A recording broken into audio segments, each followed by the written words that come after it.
I'm John Jessup. And I'm Jennifer Wishon. We're here inside the crew room at CBN's Washington Bureau talking about what everyone else in Washington's talking about, Donald Trump. That's right. He's leading the GOP pack, and he's even closing in on Hillary Clinton's poll numbers. Mark Bautista is one of our award-winning photojournalists. He was part of a political team that recently covered the first GOP presidential debate in Cleveland. Yeah, we have this great photo of you, Mark, photobombing Donald Trump, if you will, inside the media scrum after the first GOP presidential debate. Give folks an idea of what it's like to be in that environment. You know, Jennifer, I'm a child of the 80s and 90s, and my favorite game was Where's Waldo? And I would have never thought that I would play Waldo in this whole like press scrum. It was a surreal moment. Donald Trump definitely has like a celebrity to him, more so than political. In the spin room, I'm just going to give you an idea of what the spin room was kind of like. It was empty during the debates. They had these aides walking around with these pallets, these name tags, if you will, for the candidates.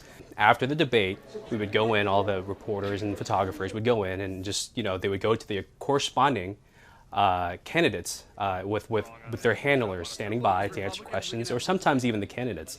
Huckabee, Fiorino came by and talked.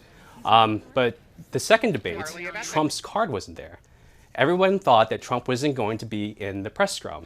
After a few interviews, my reporter and I were just walking around. We were actually packing up.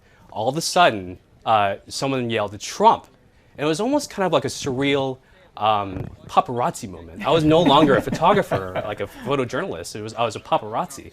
And all of a sudden, it was like piranha in a tank on a piece of meat, just slammed together on Trump, which is kind of odd because behind the scenes, Trump is he's a bit of a germaphobe. I don't know if I can say that, but he is a bit of a germaphobe. I think you can say that. He doesn't like claustrophobia. He likes his space, but not like this moment. This moment, everybody was just slammed into him. And it was funny because while I was slammed into the group of photographers, I had photographers all around me.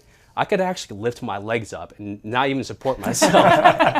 But yeah, it was a very surreal moment. You've been on another one-on-one shoot with Trump before.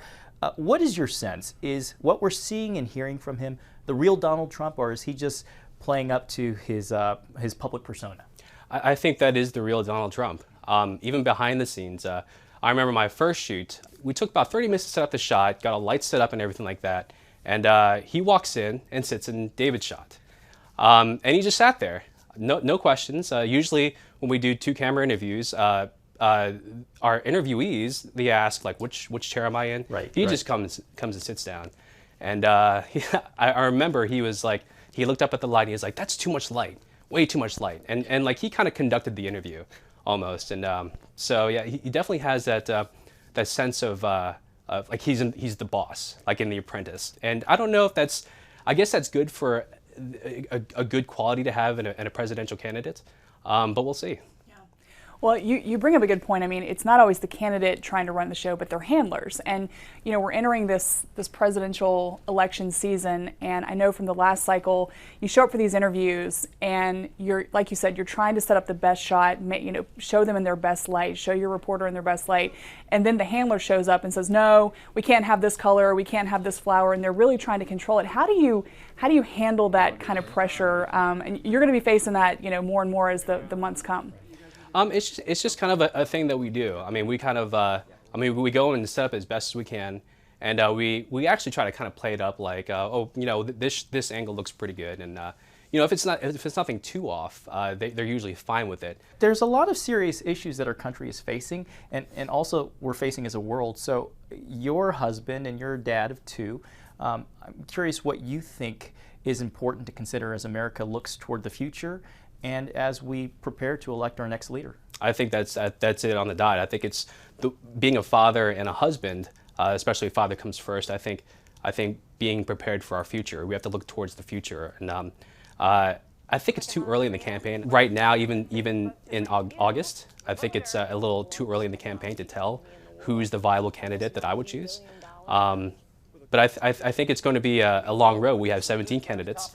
And That's just on the Republican that's side. on the Republican side. And you know, it's a very long road. I mean, it's a long road till next August. So we'll see. And speaking of it being a long road, we're going to have to check in with Mark in a few months to find out how many frequent flyer miles he's logged and how many states you've visited, crazy how many I've gone in fairs those you've press scrubs. Right, exactly. Well, thank you for maintaining your journalistic integrity. Yeah. Sure. Last question. As always. Jennifer and I will see you next time on the Beltway Buzz. Sure, and until then, you can check out our blog, also called Beltway Buzz, anytime at cbnnews.com.